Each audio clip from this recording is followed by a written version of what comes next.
You've been stuck inside for 3 days because of rain. You have a roof, you have heating, you have a fridge full of food and a phone full of distractions, and you're miserable. Now remove all of that. Remove the roof, remove the walls, remove the stored food, the dry clothes, the waterproof jacket, the hot drink. Put yourself in a forest somewhere in prehistoric Europe 60,000 years ago during a rainy season that doesn't end for weeks. The temperature is hovering just above cold enough to kill you, and everything you need to survive, fire, food, warmth, gets exponentially harder to get the wetter it becomes. How do you survive that? Not as a thought experiment. As Tuesday. This is the question nobody asks about ancient humans because we're too busy asking about the dramatic stuff. The predators, the migrations, the wars.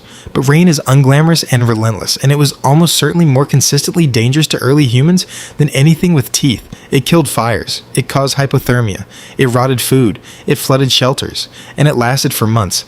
And they didn't just survive it, they walked into the wettest places on Earth on purpose. Start with the actual killer, because it isn't drowning, it's heat loss. Water pulls heat out of your body roughly 25 times faster than air does. That's not a small difference. That's the difference between sitting in a cold room feeling a bit chilly and sitting in a cold lake dying. And here's the part that should unsettle you. You don't need ice for this. You need wet clothes, a light wind, and a temperature around 10 degrees. That's a British summer. That's an ordinary spring evening across most of Europe. Perfectly unremarkable weather. In dozens of places, early humans lived, and it will kill an unprepared human being. They knew this, not from understanding thermodynamics, from watching people die. Which means the first survival skill in wet weather isn't finding food or building shelter.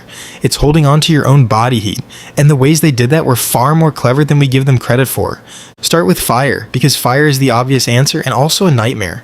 Fire and rain are enemies. Wet wood won't light, wet tinder won't catch. A rained on fire dies, and a dead fire, when you're already cold and wet, isn't an inconvenience. It's a death sentence written in wet ash. So how do you keep fire alive in the rain? You stop thinking about fire the way we do. We treat fire like an event, something you make when you want it.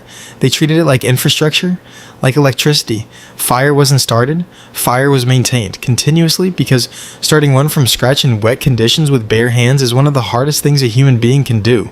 So they carried it, embers wrapped in slow-burning moss, fungus, and bark from specific trees, kept smoldering for hours while the group moved. The Inuit carried live coals in sealed containers. Indigenous Australians used particular slow-burning woods to move fire across enormous distances. And archaeological sites across Europe show hearths that burned for years. Not relit over and over, but fed and protected and tended like something alive. Which meant someone had a job. In bad weather, somebody's entire role was to sit with the fire and keep it breathing. Not hunt, not forage, just guard the flame so the group didn't wake up cold and dark in the middle of a storm. That's one of the oldest divisions of labor we can find.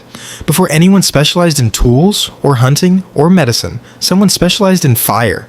But fire needs cover, which brings us to the shelters, and to a myth worth killing. Ancient humans were not cave people. That image is mostly an accident of preservation. Caves are where evidence survives, so caves are where we look, so caves are what we picture. But caves are rare, often already occupied by something with claws, and frequently cold and damp. Most people built, and the building is where it gets impressive. The oldest known constructed shelters go back around 400,000 years, long before our species existed. They weren't elaborate, but they were deliberate. Branches angled to shed water, leaves layered in overlapping rows, each one covering the one below, so rain runs off instead of through. That's a roof. That's the exact principle behind the roof over your head right now, worked out independently with no engineering education by hominins with smaller brains than yours. By 15,000 years ago, they were building mammoth bone structures in Eastern Europe. Heavy bones, anchored into the ground to resist wind, hide stretched across the frame, insulation layered inside. Those aren't holes to hide in, those are engineered environments, and the hides are the real breakthrough. Because a properly prepared animal skin is nearly waterproof, and turning a raw hide into usable leather, scraping it, stretching it, treating it with fat, smoking it, is a process that takes days. Sit with what that requires. The animal dies today. The hide is worked over the following week.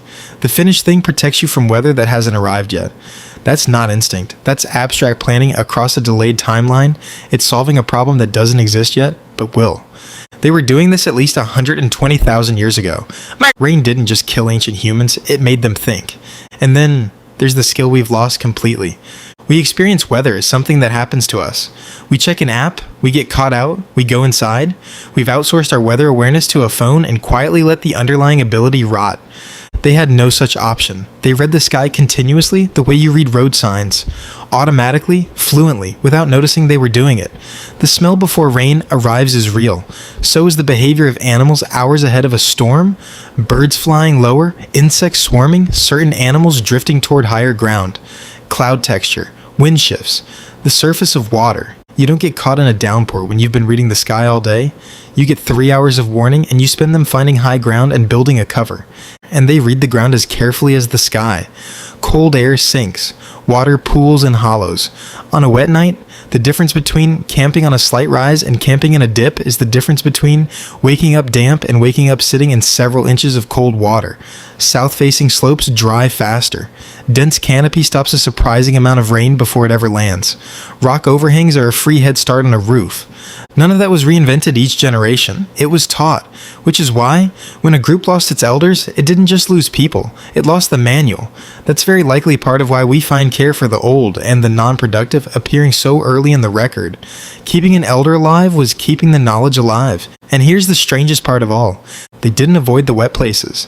They walked straight into them. Monsoon Southeast Asia, the soaking, temperate rainforests of coastal Europe, river deltas that flooded on schedule, the subarctic, where the ground is wet or frozen most of the year, not despite the rain, often because of it, because wet places are rich places. The rivers are full of fish. The forests are full of plants and fungi and animals that need the moisture. The same rain that made life miserable made the food abundant.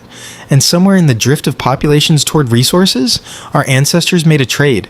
We'll take the difficulty, because the difficulty comes with dinner. That's a completely different relationship with weather than ours. We treat rain as an interruption, something that cancels plans and ruins a day. They treated it as a condition, something to be managed, exploited, and respected, but not something alien and not something that had any business stopping them. We have waterproof jackets now. We have insulated walls and central heating and radar and drainage systems that carry the rain away before we've even noticed it fell. But all of it is downstream of one very long, very wet night when somebody worked out that water runs downhill, that smoke keeps a shelter dry, that certain animal fats make a skin almost waterproof, and that staying close to other warm bodies is the difference between making it to morning and not. So the next time 3 days of rain has you climbing the walls of a heated, roofed, well-stocked house, remember that you're the descendant of people who did that for months, outdoors, and kept going anyway. That's not primitive survival. That's the foundation everything else was built on.